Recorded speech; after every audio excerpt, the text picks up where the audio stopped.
My cooking journey all started about a month ago because I had an intervention. I opened my door and sitting in the kitchen was my bank account.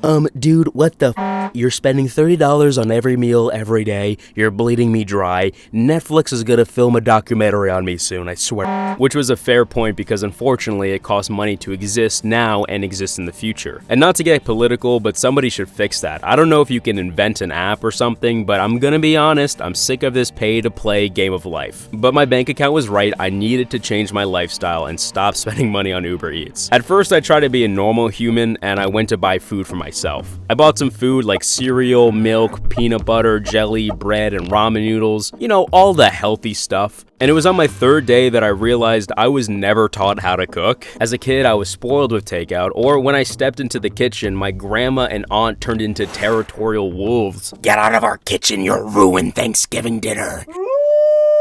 Thankfully, I was rescued by a hero and YouTuber Drew Gooden. He had an ad for HelloFresh. I usually skip through sponsored ads because they're awful and boring, so it was interesting to discover that it's a meal kit with recipes and ingredients delivered directly to your door, which honestly sounded perfect because I hate grocery shopping. What's the deal with grocery shopping? It sucks.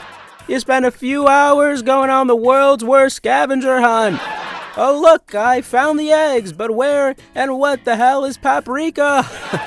So true, Mr. Seinfeld.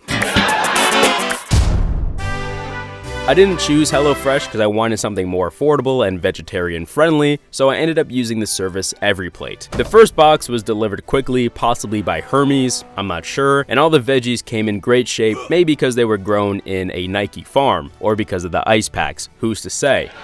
The only negative thing I'll say is one time I opened the box and I found a spice packet had exploded and spread its seed everywhere like it was Genghis Khan.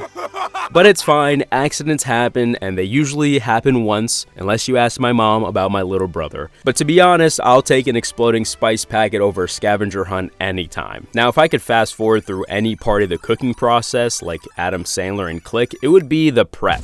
Especially if I have to chop onions or peel garlic. I swear, if I go to hell, that is exactly what I would have to do for an eternity. Because as everyone knows, when you cut onions, you violently leak water out of your eyes. But if you didn't know, it's actually because onions release a certain chemical that makes your brain constantly replay the scene in Up where the wife dies. You know, the more you know. And peeling individual garlic skins adds about 10 minutes to the cooking time, and then it makes your hands uncomfortable and sticky. There's a joke about like foreplay in there, but I'm not smart enough to make it. Also, why did we decide to say wash the produce at the start? You're not supposed to use soap. You just rinse it. Why don't we just say rinse the produce? Yes, I had a soapy dinner once, and no, I don't want to talk about it. And even though I'm being negative, the best part is getting to chop and dice other kinds of veggies. I love chopping up and murdering a good jalapeno. Maybe it's just me taking out all that anti-veggie aggression that I've built up since I was a kid.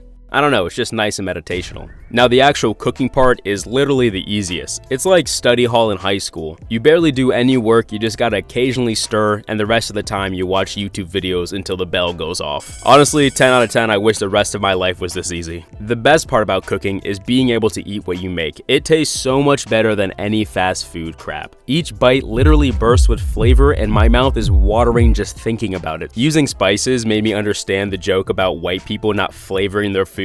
Honestly, I'm not sure if I can go back to eating my aunt's lasagna. Overall, I would give the meal kit experience a 9 out of 10 for streamlining such an exhausting process. $60 a week gets me lunch and dinner for the entire week, so it's pretty good. However, I will rate cooking in general an 8 out of 10. I would consider bumping it up if they got rid of onions, garlic, and making me do dishes. Overall, if you need a new hobby and want to save some money, I highly recommend cooking for yourself. Thanks for watching. If you enjoyed the video, please consider chopping up that like button. I promise it won't make you cry like an onion. And if you're coming back and have been supporting this channel for a while, I've seen people in the comments who've been here for like 5 years. Thank you so much. I've been going through a lot of changes and figuring out what kind of content I want to make and who I am. Thank you for your continuous support, and hopefully I will see you real soon.